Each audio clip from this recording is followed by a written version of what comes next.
Apa yang sedang terjadi di Israel dan Gaza saat ini? Yang sedang terjadi adalah pembunuhan wanita, manula, dan anak-anak Yahudi secara sadis dan kejam.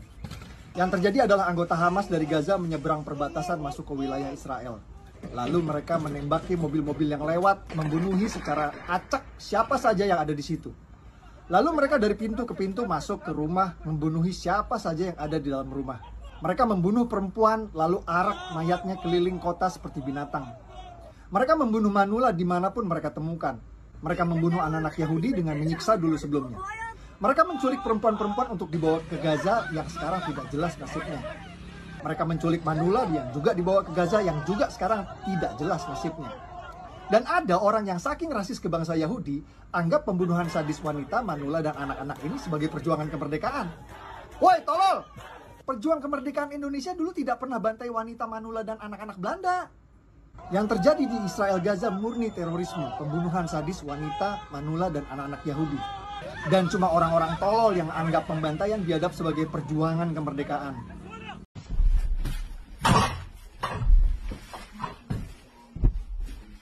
Alhamdulillah الذي من علينا بدخول أراضينا المحتلة التي دنسها العدو برجسه ودأسه، لكن عندما دخلنا دسنا رؤوسهم بأقدامنا الشريفة، أقدام المجاهدين اليوم. هذا اليوم الذي كنا ننتظره بفارغ الصبر منذ سنوات، كنا في شوق شديد إلى لقيا هذا اليوم المبارك، والله عز وجل أكرمنا في هذا اليوم المبارك أن دسنا رؤوسهم بأقدامنا وهجرنا جماجمهم بطلقاتهم. هذا المشهد اليوم هو وصية رسول الله صلى الله عليه وسلم لنا، نحن المسلمون المجاهدون، ألا نقتل امرأة ولا طفلا ولا شريفا ولا عابدا في صومعته. نفذنا اليوم وصية رسول الله صلى الله عليه وسلم، قتلنا المحاربين وأبقينا النساء والأطفال. الله أكبر.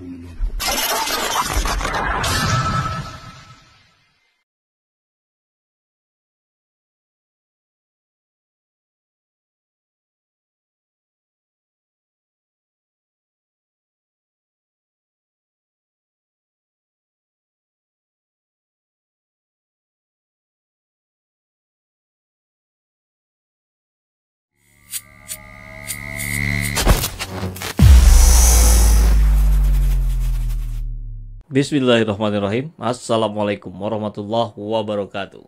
Semangat perubahan, salam kedaulatan rakyat.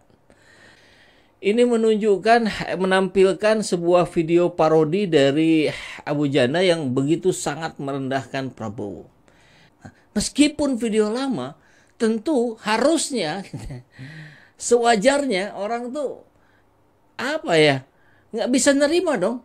Dia sudah mencemooh dengan begitu besar, kemudian dia berbalik arah ke kita.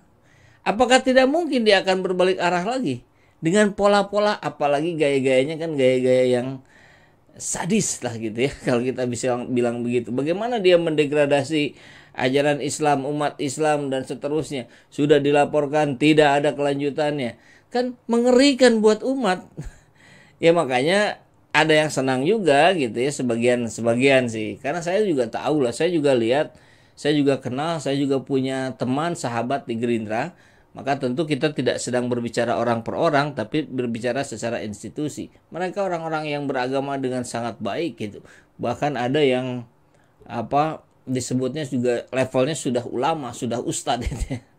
Nah, kita akan coba lihat videonya, video parodi Abu Janda menghina Prabowo Subianto.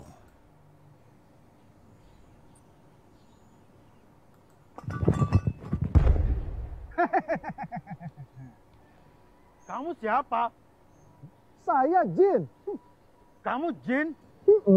Kok tampang kamu miskin? Saya beri Anda 3 permintaan.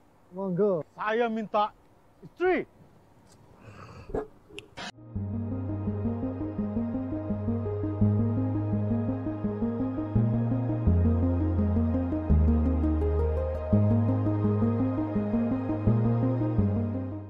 Terus, permintaan kedua? Ya, permintaan ke-1, dia minta istri. Celing dikasih.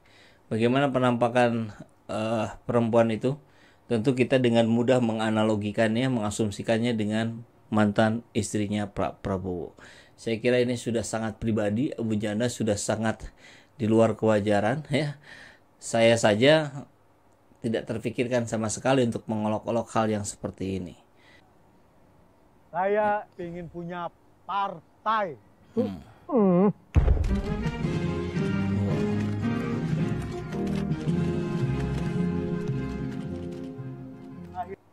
Yang kedua, dia bilang pengen punya partai. Cering, langsung dikasih dengan audio, dengan masanya sekaligus dengan wartawannya, dengan nama partai dan logonya. Saya punya partai. Saya bisa jadi presiden. Kalau tampang kalian, tampang Boyolali, jadi wartawan, gak pernah ke mall, gak pernah ke hotel, gak mungkin jadi presiden. Gimana? Permintaan ketiga? Saya mau jadi presiden.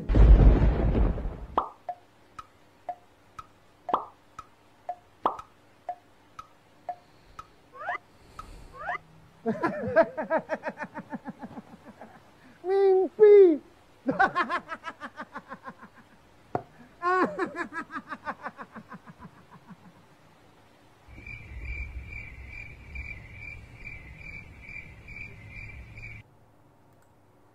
Ya, mengerikan bukan?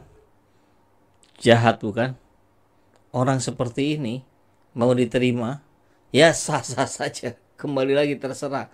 Tapi kurang lebih nanti itulah yang cara-cara yang akan dilakukan oleh Abu Janda kalau dia jadi masuk pada rombongannya Prabowo Subianto, dan dia akan menyerang dengan sangat keji dan hina seperti cara-cara seperti ini kepada capres yang lain. Ya, gampang, lihat pola saja. Kalau polanya begini, ya dia akan lakukan lagi nanti. Nah, pertanyaannya, apakah Gerindra tidak berpikir sejauh ini? Ataukah Sufmi Dasko dan kawan-kawan yang ada di Gerindra nggak tahu ada video ini?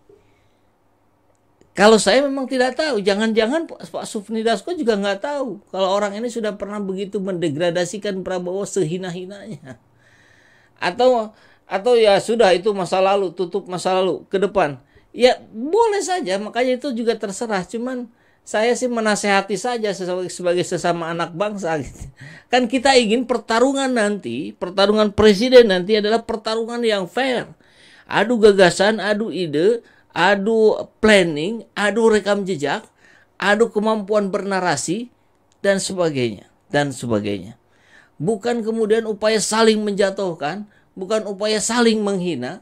Ya, meskipun saya sekarang ada di belakang pendukung Anies Baswedan, saya tidak mau Prabowo dihina-hina seperti ini. Apalagi seperti yang terakhir tadi ya, kita lihat apa, pengen jadi presiden, mimpi katanya.